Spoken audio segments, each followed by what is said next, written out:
তো দেখেন কত সুন্দর ঝরঝরা পোলাও হয়েছে।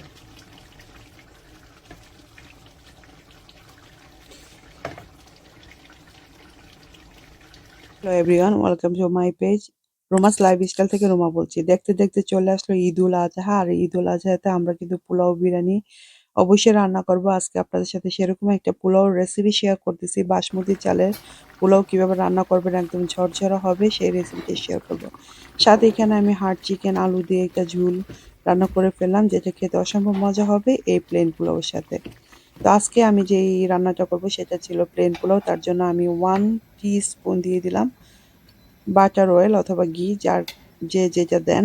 তো সাথে আমি দিয়ে দিব কিছু গরম মশলা, তার ভিতরে ছিল বে লিফ, কার্ডামন, সিনামন 3টি। আর এখানে আমি হোয়াইট হাফ অনিয়ন চপ করে দিব, দিয়ে ভালো করে হালকা ব্রাউন করে ভাজবো। পোলাও রান্না করার সময় মাথায় রাখতে হবে পেঁয়াজ বেশি ব্রাউন করে ভাজা যাবে না, হালকা ভাজতে হবে। এখন আমি দিয়ে দিব আগে থেকে ভিজিয়ে রেখেছিলাম বাসমতি চাল 1.5 কাপ। সেটাকে আমি হাফ অ্যান আওয়ার পানিতে ওয়াশ করে রিন্স আউট করে নিয়েছি এবং একটা স্টেনারে ছেঁকে রেখেছিলাম। এখন এটা আমি দিয়ে দিলাম এখানে। আর এখন দিয়ে দিব জিঞ্জার গার্লিক পেস্ট। আমি ফ্রোজেন ইউজ করতেছি, আপনারা চাইলে ফ্রেশটা ইউজ করতে পারেন 1 টিস্পুন। সাথে আমি দিয়ে দিচ্ছি সল্ট ফর টেস্ট। এখানে আমি 1.5 কাপের জন্য 1.5 টিস্পুন দিয়ে দিলাম সল্ট। তো দিয়ে ভালো করে মিক্স করে নিব, হালকা ব্রাউন করে ভেজে নিব, খুব বেশি ব্রাউন করতে যাব না যেন চালের কালারটা চেঞ্জ না হয়ে যায়। এখন এখানে আমি অ্যাড করে দিব হট ওয়াটার। 1.5 কাপের চালের জন্য আমার লাগবে 3 কাপ ওয়াটার। আমি এখানে হট ওয়াটার ইউজ করতেছি, অবশ্যই হট ওয়াটার ইউজ করবেন।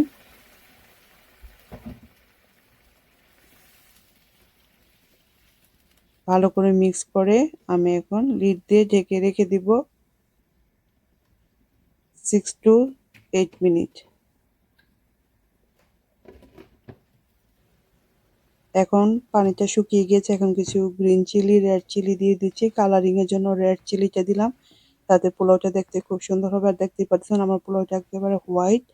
পানিটা যখন শুকিয়ে আসবে তখন জাস্ট এভাবে করে দিয়ে আমি একদম লো হিটে এটাকে বসিয়ে রাখবো 10 থেকে 15 মিনিট।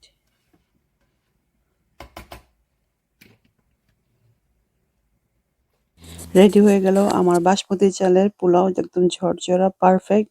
অল্প ঘি দিয়ে রান্না করেছি আর খেতে অসম্ভব মজা হয়েছিল। আপনারা অবশ্যই ট্রাই করবেন,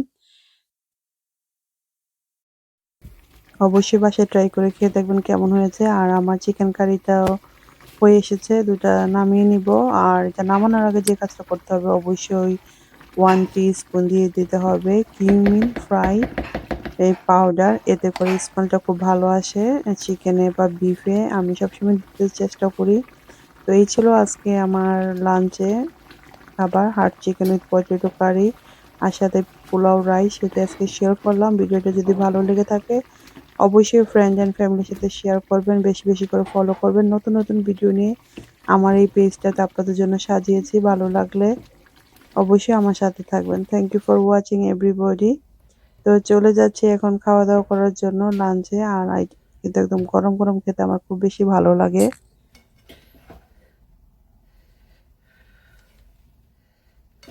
আজকে দুপুরে লাঞ্চে রান্না করেছিলাম পিলাও রাইস, একদম ঝরঝরা বাসমতি চালের পিলাও রাইস। আর আমার এই চুলার থেকে রাইস দিয়ে খেতে বেশি ভালো লাগে, লাইক দিস। আর সাথে নিব আমি chicken curry. Chicken curry so yummy and delicious. শক্ত চিকেন কারি রান্না করেছি, যেটা কিনা হার্ড চিকেন বলে। দেখেন ওকে দিস কালার চিকেন কারির। আর প্লেন পোলার উপরে চিকেন কারি, এই যে আমার পছন্দের খাবার। উইংস দিলাম, একটা বড় দেখে আলু, আর এই যে ঝুল। So delicious, so delicious.